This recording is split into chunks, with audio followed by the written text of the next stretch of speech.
Ito na siya, yung school.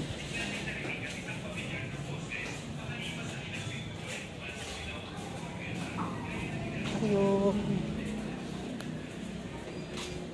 Dito yung class. Saan yung classroom mo? Turo mo. Turo mo, dali. Nandiyan ang classmate mo?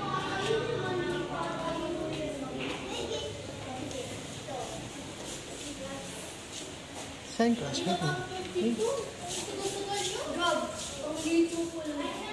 Ayun, classroom niya.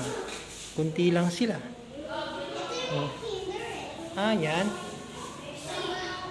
Tapos, classmate mo yung mga yun. Diyan lang. Ilan kayo? Wala pa si teacher?